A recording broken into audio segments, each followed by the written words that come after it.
Hello, hello, and good evening, good afternoon, good morning, wherever you are in the world. Welcome to this Thursday's webinar.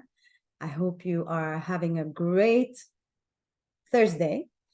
Mine has been really, really busy, and I just came back from my evening walk.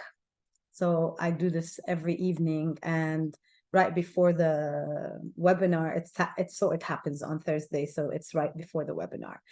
And what I like to do when I do those walks is I do kind of a walking meditation.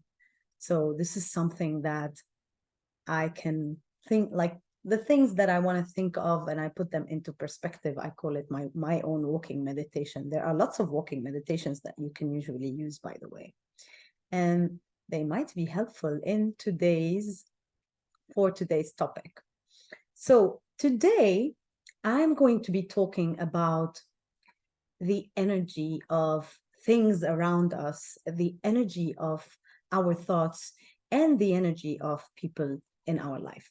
So basically, we're going to be talking about energy, but most importantly, we're going to be focusing on clutter in this energy and how energy in general can affect our life, and clutter in specific can affect our life and does affect our life. I would really appreciate it if you guys join in the conversation. If you have any comments, let me just open the chat box. And if you have any things that you would like to share, any ideas, any comments, please feel free to do so and share them. And obviously, if I ask you something and you would like to answer, please go ahead and answer. And I'm going to also open the Q&A box so I can see everybody if you have any questions. I will usually keep the questions till the end, and if there are any questions, I can answer them later. And I would appreciate you joining in. Just tell me, I hope you're doing well. Where are you from? Joining me from the world? That would be nice to see. And today we're going to be together for almost an hour, as usual. And without further ado, so that I talk about the topic, I would like to share my personal story with clutter. So for those of you who have not met me before, or who haven't seen me before, or who don't know much about me, here's a little bit of a story about me. So I was born in Lebanon, and Lebanon has been a country that is subjected to war, at least since the day I was born. I was actually born literally 1 month before the civil war started in Lebanon. And I've lived in that country throughout the whole period of the war. For the first 25 years of my life, I was living in Lebanon. And I've gone through all the stages of war in Lebanon, when the civil war was there, when there was an invasion, when there was several invasions actually. But throughout those 25 years, it was very, very difficult, and there was always unrest. So, and we were always moving because we needed to be always in a safe place. So I remember when I was a child, and a little bit later in my life, when we used to move ourselves as a family from one city to another. So luckily, actually, we were like one of the lucky families who actually had a place to go to up in the mountains, where it was a little less kind of say a little less scary and a little bit more safe. So it was a bit safer, but still we had to go through this as children. So it was my two brothers and myself before my younger sister came to life after 8 years of my own life. So in those 8 years, we used to move a lot. And even when my sister was born, we used to move a lot. And we used to go from the capital to up to the mountains, so that our parents were trying to make sure that we were safe. Now, given the fact that we were living in that surrounding, my mother was always afraid that we would always be needing things, and we would always be short of stuff, or short of food, or short of clothes, or even short of everything, basically. So she developed this I don't know what to call it. Is it a sickness, or is it like a disorder? I really don't know.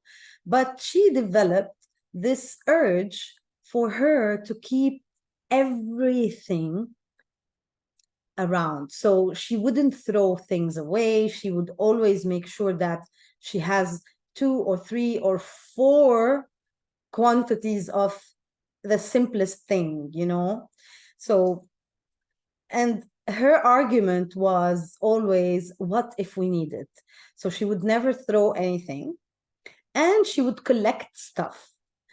And unfortunately, she still does it until today, because it was never, this issue was, she never addressed it, and she doesn't even feel like she has a problem. But for me, it's become a huge problem as part of her life, and even as part of my life. So when I left my home country and I came to the UAE, where I live today, I made sure, like, every house I lived in, and I've been living in my house now for 12 years, and I did a decluttering exercise only last year. And the difference in my life has shifted. This, like, literally the same night, my energy shifted on the same night I did that decluttering exercise. I started that decluttering exercise. I hadn't even finished it yet when my life started changing, or my energy started changing.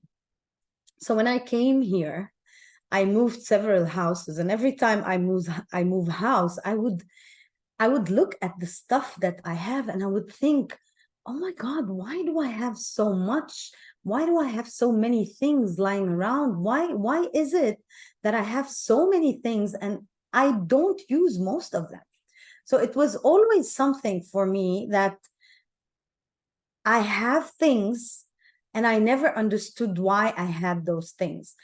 When I started the decluttering, and then before that, when I started working on myself, I realized that there are so many things that have been part of my personality for years, just because of the way I was raised, and just because of the way my mom used to act around us, and just because of the way, and by the way, my mom developed this disorder, if you want to call it, but not only her. So whenever I talk to my friends who are Lebanese, or any other people who have been maybe raised or lived in countries where there's a maybe political unrest, or even economical situations, you would notice that in these countries, people tend to always keep things around. People tend to always make sure they never throw anything, because you never know when we might need it, and you never know when this object maybe comes and saves us. So this is very common in countries like this. And what I realized, that in Lebanon, a lot of the families, like, even when I used to go and visit my parents, and I go visit other people in the same village or in the same area, I would notice that people have a lot of stuff. People have so many things, so many ornaments, so many, like 100 vases where you probably have only one of them that has flowers in it. And then all the others have got like weird things inside of them, but they would never throw things away. So this became kind of like a common practice in our country, and maybe even in other countries. I don't know where you live, and I don't know if this is common for you, but if it is, I'd like to know if you see the things like this.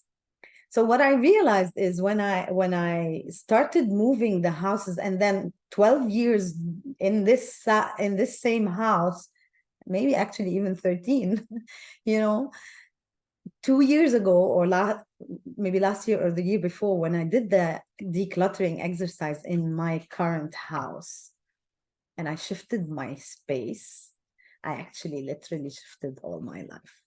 And this is why this story is important, because I want to tell you about the energy of things around us. Oh, and please stay with me till the end. I forgot to tell you at the beginning, but stick with me till the end, because I have an invitation for you at the end of this webinar. So if you feel like you're called to follow that invitation, please stay till the end so that you know what it is all about. So basically, when I did the exercise in my own house, and even before, because I knew that everything around us has the potential to change our life, everything. And that potential is something that we give to things. It's something that we like we really give that power to these things to either help us or to hinder us in our life. And things are the same as people, and they are the same as our mental thoughts. Things are also made up of energy. So if you don't know, or if you're not aware, everything around us is about energy. So energy is basically about movement, about everything that moves. And everything that is around us, including us, okay, is made up of atoms and particles and molecules. And these atoms, they move and they have a certain vibration. And that vibration is what causes the energy. Now, the vibration of objects, basically of atoms inside the objects, is very, very, very tiny. So they vibrate in a very, very slow motion. And that slow motion vibration means that they become closer to each other. So they're very, very close. That's why they vibrate very slowly. And this closeness is what makes the objects kind of hard. The more fluidity, that means that the atoms have more space between them to vibrate on a higher level, right? And the higher that distance, or the bigger that space, the higher that vibration, and then also the lighter the energy. So, for example, everything that is really hard, that is really very dense in our surrounding, has got a very dense energy, right? And this dense energy is not only the energy of the product of the product itself, or of the object itself. It's an energy that also takes from that space where we live. So everything around us is energy. This backdrop is energy.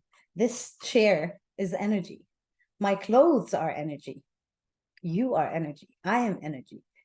The air that we breathe is energy. So everything around us is energy. Now, the air that we breathe, the atoms in the air that we breathe are very flexible, because the space is very big for them. And that's why it's light and we don't really feel it. But what I want you to do is remember, anytime in your life you went into a space that is full of stuff. Try to remember now. If you remember any incident, please write it for me. I would love to know. Or if you live in a space that is really filled with objects and with additional things that you don't really need, or if you know someone who lives in such a space, I want you to remember the time when you went inside that space, and remember the feeling that you have, or that you had. So if this is your own space, what I want you to think of is, when you go out and come back home, do you feel, when you get inside that space that is filled with objects, do you feel like there's a weight, or do you feel heavy? If you do, this is not because there's something wrong with you. This is because of the energy of the house. The energy of the house is heavy because of the number of things that are holding that energy inside that space, that are really taking up from the space that is supposed to be the space for you, the space for your own energy. Now, our body has got its energy inside, and we have what we call our energy field. So kind of think about it like a magnet. You have the magnet itself, but then you have a magnetic field around it. Our physical body as human beings is exactly the same. It's like there's this body, and around it, there's a field, that field of energy, and it's called your aura. This is your energy. I want you to think about it in a way like, for example, if you are sitting in a space, in a place where there are lots of people, and then suddenly you feel the presence of somebody who just came into the room, although you've not seen them yet. You haven't looked back, or you haven't looked towards the door or wherever they are coming from, but you could feel that somebody came in. This is because you actually felt their energy, or the energy of their aura. And then you look and you notice that really somebody just came in. So this is how much energy we have as human beings, okay? This vessel that we own, or that we are part of, or that is our vessel on this planet, is us and a big aura. And this aura, this field, sometimes can get up to 7 and 8 and 9 meters. Okay, I don't know how much that is in feet, but it's a lot. Okay, so just think about it this way. If your energy is a circumference of 7 meters around you, and your house is only like from one wall to the other is 5 meters, let's say your room. I don't want to say the whole house, but any room. So already the room is too small for your own energy. That is in case the room is completely empty. So imagine now you have you and your aura, which is, let's just say it's 3 meters, okay, around you, that your energy field. But then you enter this room and there are so many stuff lying around, so many things lying around, things that you don't even use, things that you don't even know why you own, but they're just lying around. And then you start feeling depleted. You start feeling that there's something wrong with you. But the problem, my friends, is not with you. There's nothing wrong with you. There's just no space enough for your own energy, for your own potential. And that energy of yours is literally your potential. It is actually what you can do. And this is why a lot of people, when they go through turmoils in their life, and when they go through problems in their lives, and when they go through all their limiting beliefs and all their limitations, their presence, listen to this, their presence becomes dimmed. They feel like they don't have light. They feel like they are dimmed from the inside, you know? That's not because they are dimmed. That's because all this clutter that they have inside, which are the problems, the limitations, the issues that they are having, this is another type of clutter. But it's a clutter that happens within you, inside of your mind, inside of your subconscious mind, and then it becomes part of who you are. And this clutter that you have from within We're going to talk about the mind clutter later, but I don't know why this is coming through as a message. So this clutter that you have within you is going to be also blocking your energy. And that's another kind of clutter that you really want to release from yourself. Although it's not part of the three topics that I want to talk about today, but this message is coming through, and I am bound to say it to you because you have, I mean, for some reason it came through. So that means that it's good for you to hear it. So going back to the physical clutter, I'll tell you what happened with me.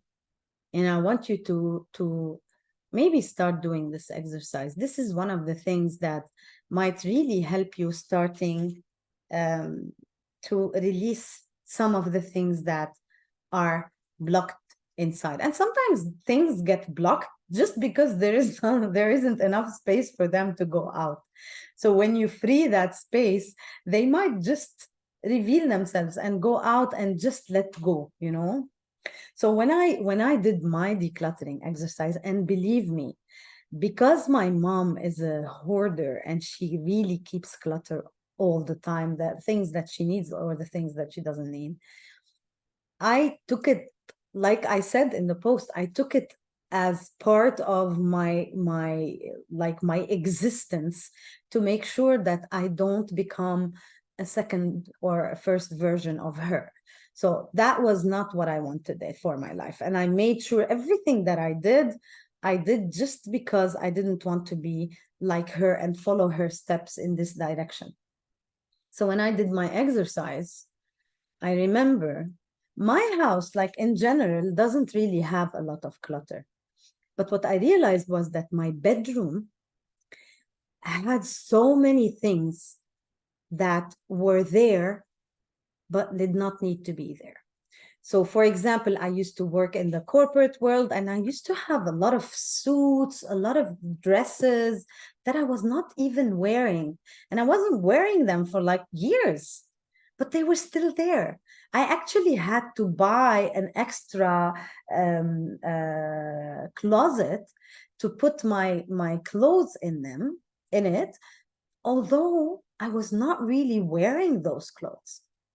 So when I did that exercise, the first thing that I did, and that was on the first day, I literally got rid of I didn't get rid, I donated everything that I was not using. I remember I took out, you know, those big 30 gallons, I think, garbage bags that you use, like that they use in big restaurants or big, you know, venues where they need to throw things away. So those big bags, I remember I still have the pictures, and I think I shared them before. I will share them again sometime.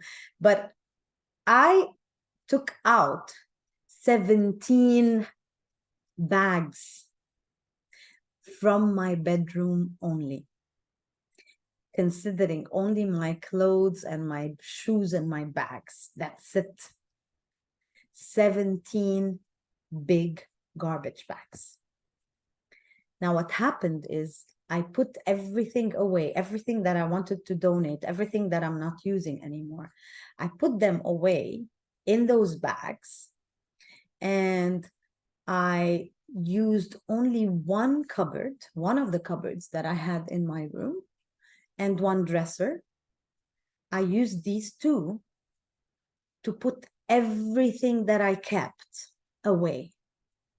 And believe it or not, everything that I kept actually fit in that closet and in that dresser and the smaller dresser.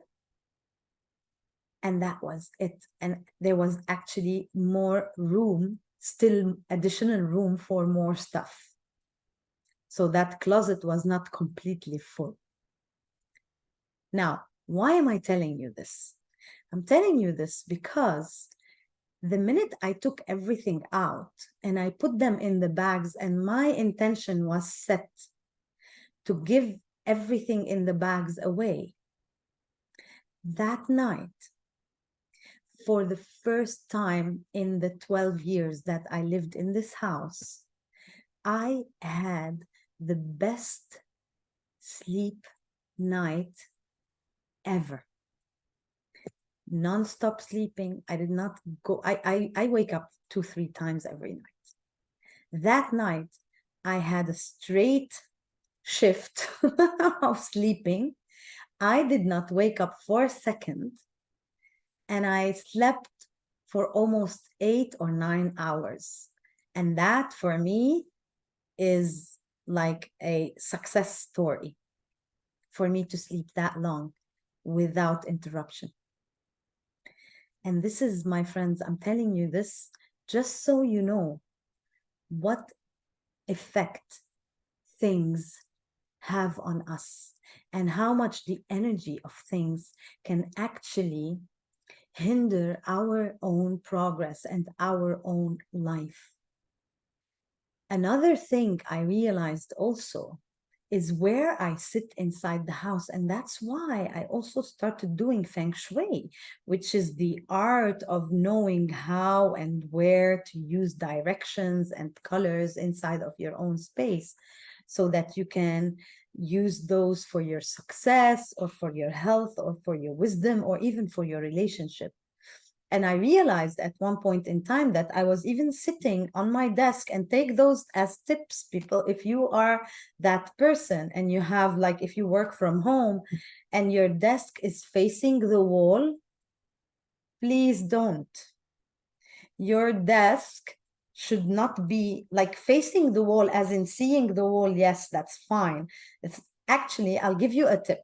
The most important thing, if you work from home, okay, wherever you are sitting, while you are sitting and looking in the direction, like this is my desk, right? My desk is here and I'm looking at your direction. This is the direction of my desk. Now there's a wall facing me. I've put a very nice um, um, um, drawing on that wall.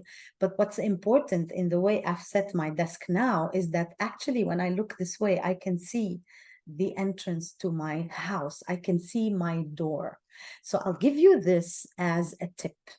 If you are working from home, it's very important that where you are sitting, you can look and see the entrance to your house. Why? Because energetically, this is where the energy comes in from, and you want to be able to see it so that you can receive that energy that comes to you.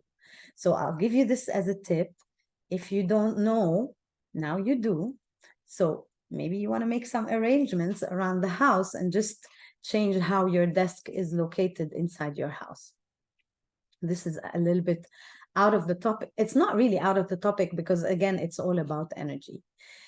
But what you want to do is you want to make sure that your space is not filled with the things that you really don't need in your life, and the things that are not adding any single value for you in your life. People find it difficult to let go of things.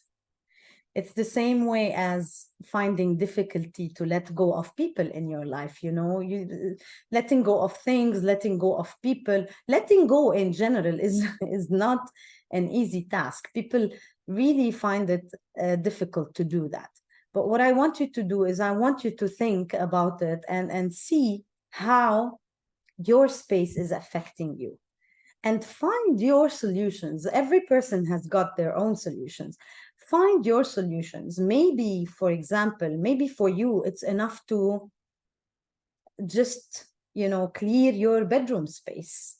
And the bedroom is a very important space, because this is also, especially if you are in a relationship, because this is also where intimacy is, where your partner and you spend a lot of the time. Even when you are alone, you spend most of your time in your bedroom. That's where you sleep, that's where you wake up in the morning, maybe that's where you meditate. Like for me, that's what I use my bedroom for. I sleep, I meditate. Sometimes I even work from bed. If I'm not really feeling well to get out of bed, sometimes I work from bed. So the bedroom, for example, is a very important space. You want to make sure that space is free enough for your aura to wander, especially when you are sleeping, so that you can really feel that there is no heaviness on your chest when you are sleeping. Okay, so always remember that everything around us is made of energy. Wherever we go, everything is energy. And for you to have enough space for you, you need the least amount possible of objects around you in your space. Now, the same thing applies to your mind. And the effect of energy of things around you, it also affects your mind, because that creativity of yours and that mind of yours needs also that space to go around, to see. Like for me, if I am sitting and there's only this wall in front of me, so I need another kind of spacious view, so that I can really let my creativity go and let my ideas come, and really be able to receive all those messages that come to me when I'm creating things. So I also make sure that on one side of my desk, I can actually see the outdoors. I can actually see outside. And whenever I feel like I am blocked, or some things are not coming through, or I might be working on something and it's not happening and I get frustrated, I look outside and I see that view and I see the sky, and that opens up my creativity and opens up my view, even if we're talking about it in the figurative sense, of things. So this is another tip for you as well. If you are working from home, think about it this way. And this is how you limit. Actually, you're not limiting the effect of things. You're just releasing things or removing things from your space. And by that, you are literally eliminating their effect. You're not even limiting it anymore. You're just eliminating the effect because they don't exist anymore. And now you have more space for you, more space for your aura, more space for your energy, more space for everything that you want to do. That's about the energy of the space. And when we start thinking of the energy of your mind, and how I connected the two, the energy of your mind is partly that part which is related to your creativity, which is related to what you want to do. But there's also the clutter that is pre-existing in our mind. Now, like I said last week, for those of you who attended the webinar last week, I was talking about how when we wake up in the morning, all the things that we think of, all our thoughts are the same thoughts that we had the day before. And that day is another repetition of the day before. So most of the time, our thoughts are coming from our past. And that is why most of the time we feel like we are repeating our past, because this is where our thoughts are coming from, and because this is where we are figuratively living, even though we are in the present moment. But with our thoughts and with our practices and emotionally, and how our subconscious mind is controlling things, it's controlling things from our past experiences. So all those thoughts, they are also clutter in our mind. And as I said last week, we have between 60,000 to 75,000 thoughts a day. How much that is, and how much space that takes from our mind. Now, when we talk about mind clutter, we're not talking about those 60,000 thoughts. We're talking about the thoughts or the clutter that is constantly there and constantly showing itself up. Like, for example, when we start fixating on a problem, and everything that we think of when we are in this state of mind is related to this problem. So we kind of get those thoughts to show up just because we are fixating our life or fixing our life around this problem. So what happens is everything that we think of is related to this problem, and it becomes more and more chaotic and more dense the more we think of this problem. And this is why we become so anxious. This is why sometimes we start losing breath and we feel like overwhelmed, because we are just thinking of that problem. So if, let's say, I'm going to take myself as an example. That's like I always share from my personal experiences. So let's say I, have an argument with a friend of mine. Okay? And the argument is past. But I'm a human being. So all I'm doing now is thinking about that incident, that argument. And I start going in my mind into ideas and thoughts that are not even related to this very specific argument, but I would go in my mind, not me, my subconscious mind now. This is something that we do subconsciously. We don't even realize we are doing it. Maybe now, because I'm telling you this example, you will think, oh my God, I always do that. That's so true. Let me know in the comments if you feel like, yes, this is a deja vu, or that's true. I resonate with that because I do that all the time. So I start thinking about this argument that I had with my friend, and then I start bringing memories from similar incidents, not necessarily with the same friend, but because our subconscious mind thinks in emotions. It doesn't think in words, really. So we start bringing all the emotions that are related to this, that not necessarily related to this incident, but something similar. And we start bringing everything to this incident. And this incident might have been really very small, really very, like, from an effect aspect of it on our life, it could be very minimal. But our subconscious mind is an amazing tool, and it's a very interesting creature. I call it creature because it has a mind of its own. So our subconscious mind, and the way our subconscious mind works, it starts bringing all those emotions that are not even remotely related to this incident. But it's kind of like when you give a person, let's say you give a person the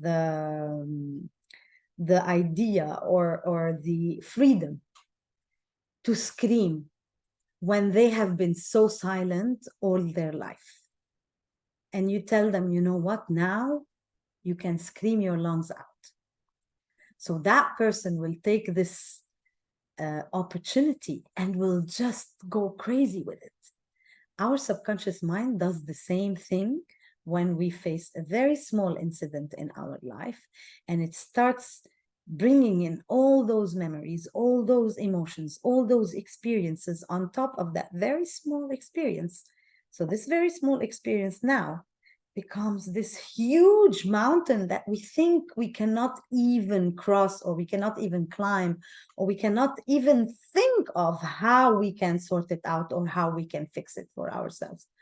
So we start by cluttering those thoughts in our minds, and those thoughts start creating additional feelings or additional emotions that will put us down or that will bring us down.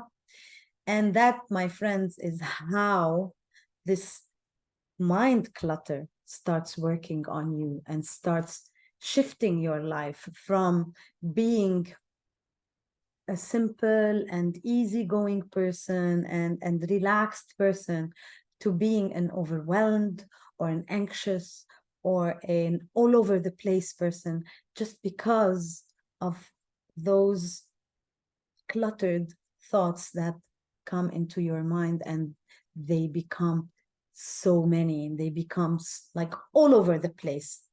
So if you feel that, you know, that is you, here's what you can do. The first thing that I found is very, very helpful. A lot of people maybe don't really know how to make use of this because they feel that it's difficult. And I'm talking about meditation, okay? So meditation is one of the ways, one of the best ways actually, to release the clutter from your thoughts, from your mind. Now, you might say, but when we meditate, we cannot stop our thoughts. And that's very true, by the way. And you're not supposed to stop your thoughts. What happens is when you are meditating, you will notice that the first thing that you do when you meditate is you start listening to what is happening in your mind. Usually, the cluttered thoughts are happening in your mind without you noticing. So they are the result of how your subconscious mind works, okay? And you don't notice yourself that you are thinking this much or that you have this much clutter in your mind. You know when you know that you have so many thoughts in your mind? When you start meditating. So the minute you sit and you start your meditation, you think that you're going to stop thinking about everything. But that's not the case, because when you start meditating, now you are relaxed. You are, in fact, listening to your thoughts. And that's why you start hearing and you start thinking, oh my God, this, I'm thinking of this now. I'm thinking, or this thought came to my mind. Actually, it did not come to your mind. It's always there.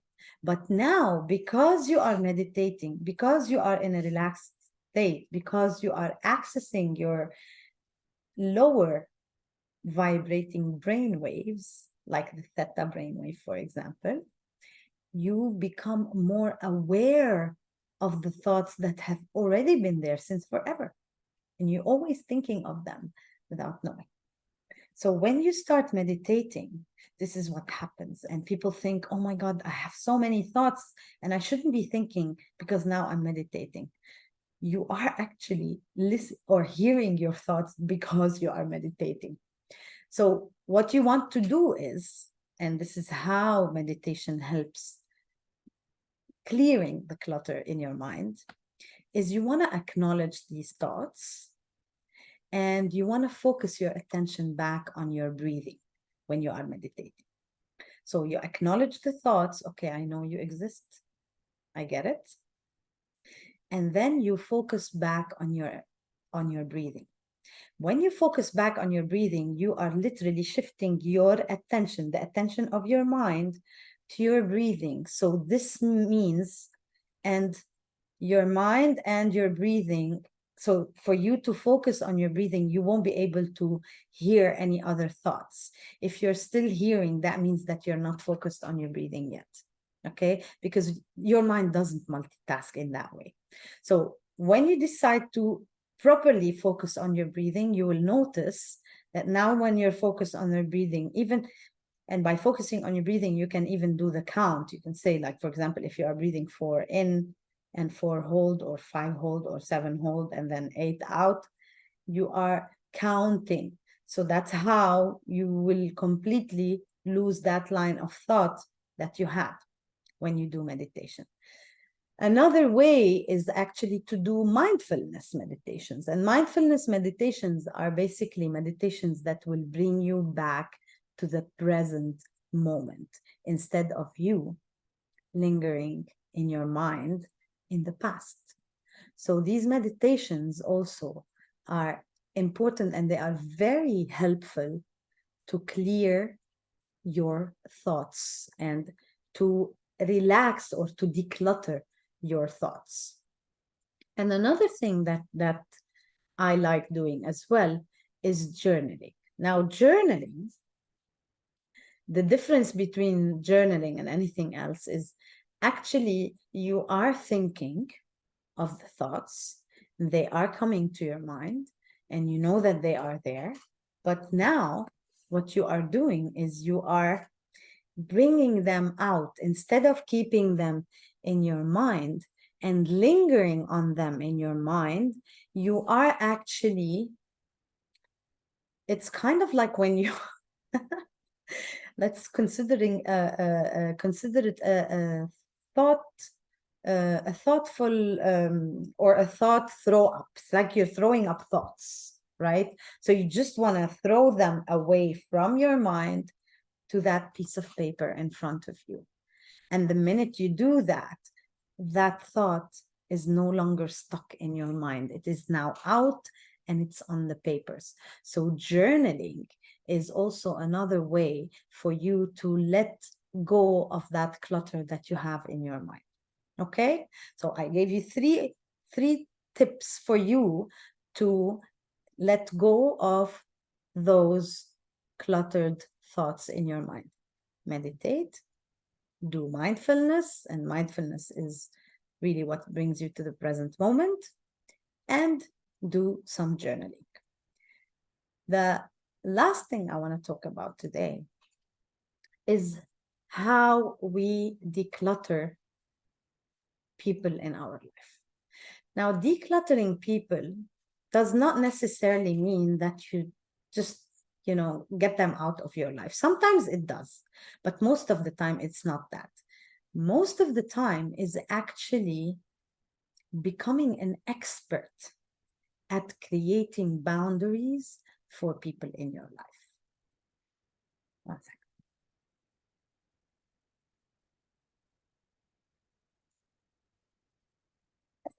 second. Excuse me. So,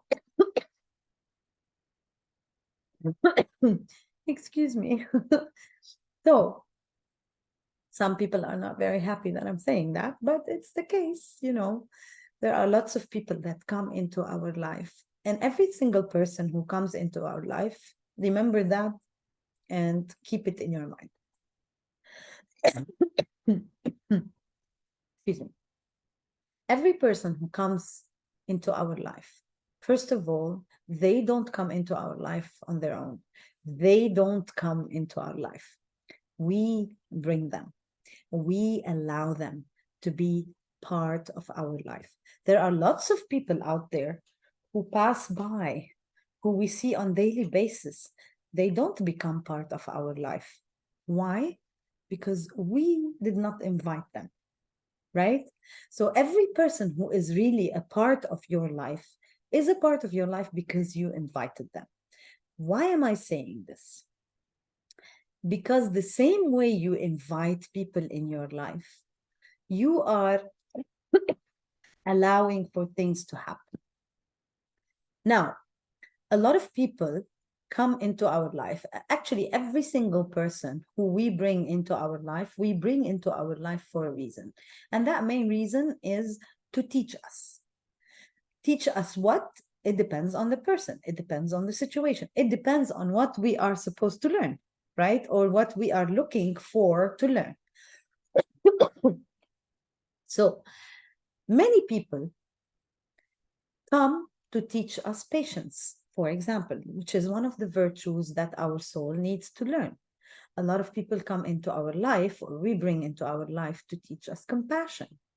We bring people into our life to teach us gratitude. We bring people into our life to teach us how to be thankful for everything, We bring people into our life to teach us how we can be better, to teach us how we can be different, to teach. Sometimes we bring people into our life just to say, oh my God, I don't want to be like this person. But the only way for you to realize that this is a trait that you don't want in your life is by bringing a person who has this trait, so that you look at them and say, no, I don't want that. Please tell me if you resonate with this. I would love to know in the chat if you can tell me if you resonate with this.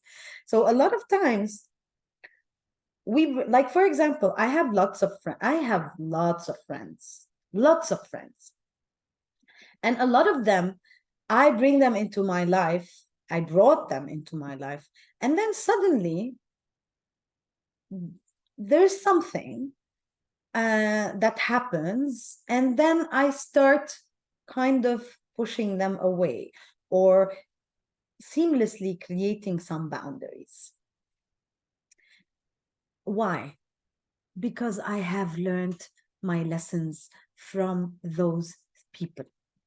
Now, the difference is that sometimes you have close people to you that you have brought to your life to teach you something, but they've become so close that it becomes a little bit tricky to kind of detach them or release them from their teaching journey for you.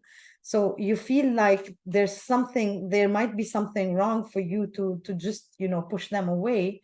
And that's why it's very important to know how to create boundaries. Boundaries are literally a bliss and a blessing, and it's everything that you want to know about relationships starts with boundaries. Even when you have a love relationship or a romantic relationship, romantic relationships without boundaries are doomed to fail, because people think that they are entitled. They start thinking that they are entitled to your life. They are entitled to make changes for your life just because they are your partner. So if you start a relationship, no matter what kind of relationship, even if it's a friendship or a business relationship, without creating boundaries, you will find that halfway through or at the very beginning, or maybe at the after the halfway through, you will start seeing uh, unpleasant matters or unpleasant issues happening between these two people or three people or whatever the number is. The dynamics start changing because someone starts taking another for granted, or someone starts thinking that, yeah, they are allowed to do whatever they want to do because nobody ever told them this is not allowed, right? So now you start feeling, oh, I should create some boundaries. So if you start any relationship by setting boundaries from the beginning, you are already creating a successful path for that relationship. But if you start any relationship without boundaries, you are deemed to get to a place where either you would want to let go of that person and completely release them from your life, or you would want to create boundaries. But then when you create boundaries halfway through or after already starting whatever relationship that is, it becomes more difficult because people are used to something, and now what you are doing is you are changing it for them, and people are not happy with change. People don't want change. They, especially if it's imposed on them, when people start, for example, doing their self-discovery or self-development journey, I can tell you that you need this. I can tell you that it's important for you from now until 10 years down the line. If you are not willing, and if you are not ready, and if change comes from within, I will never be able to impose it on you. And the same thing happens here. When you start changing the dynamics of the relationship by creating boundaries, people will not like it because you are sort of imposing that change on them, because this is your life, this is your boundary, and this is like you're initiating that. It won't be something that others will take easily. And that's why I'm telling you that it's very important to start decluttering people in your life from the minute you meet them by creating those boundaries. So these people will not become people clutter in your life to start with. If you do it right, if you create the boundaries from the beginning, you will know that this person, no matter what, will not become a drainage for you. And when I say drainage, and that's why you want to declutter people from your life. These are the people who actually drain you. They drain your energy. Like if you have people, I have friends and I love them to pieces, you know, I really love them. Like I would give them my eyes if they ask for them. But I cannot accept their energy in my life because they have a negative energy. But if ever they need my help, I will be there. But I cannot bring them into my life and make them part of my closed space and my closed life, you know. I love them from a distance and I'll help them anytime they want the help, but they are not a direct part of my life, because if they become a direct part of my life, I know that their energy will drain my energy. And that's why I don't allow it, you know. And sometimes I even verbalize it and I say it, because sometimes people hearing something, you know, might make a huge shift for people in their lives. Just hearing something. And I tell you, I'll tell you a story, although I know the time is passing by, but I'll tell you this story and I'll finish with this story. Actually, I'll just give you an example. So this friend of mine, and every time I talk about negative people, she's the one that I have in my mind, because she's like, she used to be one of the most negative people, and she would always nag. She's actually, she says she's positive and she thinks she's positive, and sometimes she is, but most of the time she's negative. She's always lingering on the problems in her life. She's always talking about the problem in her life, and she's always fixated on the problems in her life. So the tip for you here is, the more you are fixated on something, the more you're gonna have from that thing.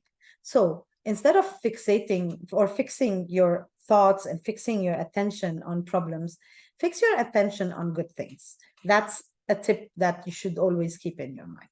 Now, going back to my friend and finishing with this story, few months ago, she was visiting. She doesn't live here anymore, so she was visiting. She calls me. She says, Maysoon, I miss you so much and I want to come and see you. I really, really miss you. And, you know, I have a lot of news and I want to share them with you. So I was like, you know what? I would love to see you too, but I have a condition. If you're going to come and see me, you're not allowed to nag. You're not allowed to talk about any problems. If you want to talk about anything, we're going to be talking about positive things. We're going to be talking about how you are, you know, changing your life to the better. I'm going to share with you how my life is changing to the better. But that's it. If you want to come and nag and talk about your problems, I'm going to be very honest with you and I'm going to tell you, I don't want to see you. You know how happy she was when I told her this? I was actually shocked. She's like, oh, no, no, definitely no. I don't want to talk about anything negative. I actually, I just want to know what you're doing. And usually she never asks about what I'm doing. She's always talking about herself and her problems. So she's like, no, I want to know where you are. I want to know what you're doing. I want to know how your life is going. I want to know how your coaching is going. I want to, you know, and I want to tell you how my life is changing. So I was like, okay, that's a different person. So I said, yes, come, you know.